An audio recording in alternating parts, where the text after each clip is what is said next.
Of course, the problem is not solved. You know, as long as people can be judged by the color of their skin, the problem's not solved.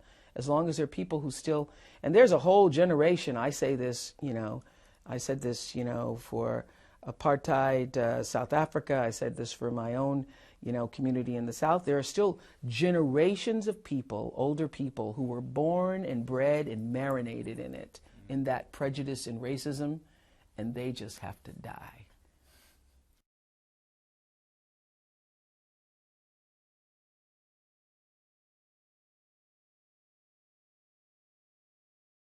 Fallen comrades.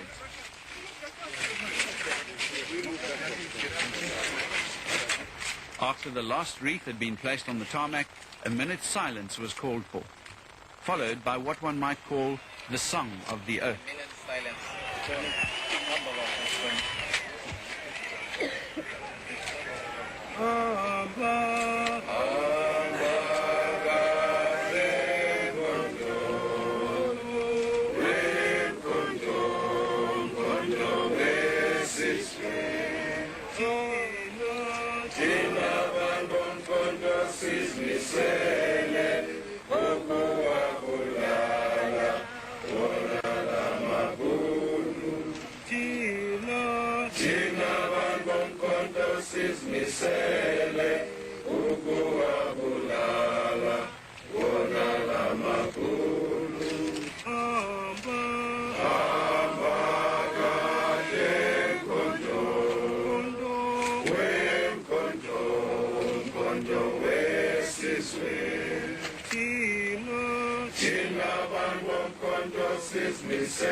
How does one who speaks Xhosa and English explain away the contradiction between what the people sing from the very depth of their hearts in Xhosa and what is declared or volunteered in English?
Many liberation songs indicate little or no tolerance of opposition politics.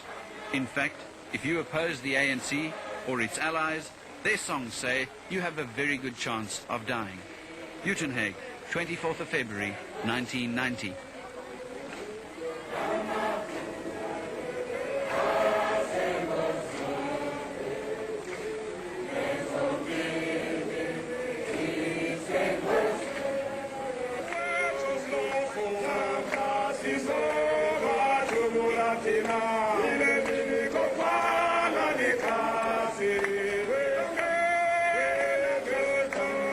The violent words of these songs are sometimes accompanied by the burning of the enemy's flags and effigies or photographs of their leaders.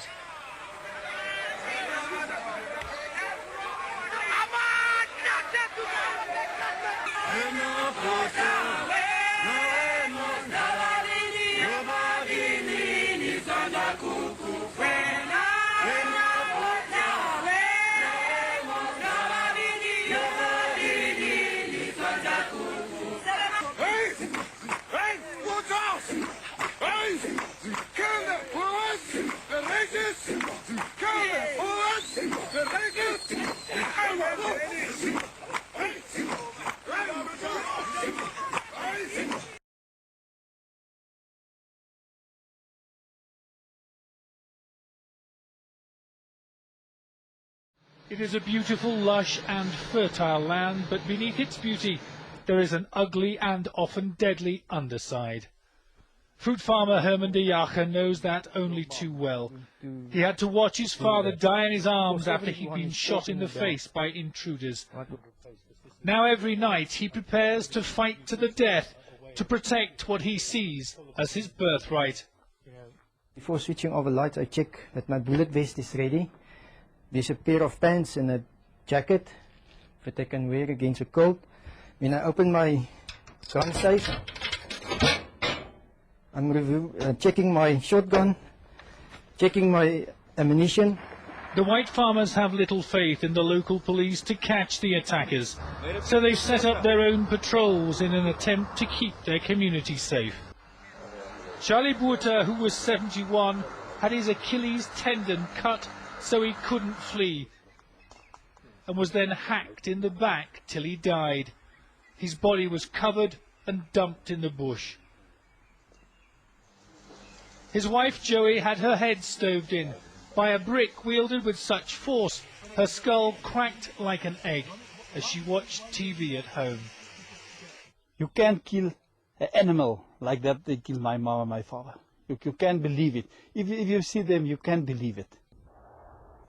Whoever is carrying out these farm attacks, and for whatever reason, one thing is not in doubt. They are becoming increasingly violent and more often than not deadly. The farmers have erected this huge memorial on one of the main routes north to commemorate the 2,000 or so of their colleagues who have already died in what they call plaasmoorde, farm murders. And that number is going up all the time. David Bowden, Sky News in South Africa.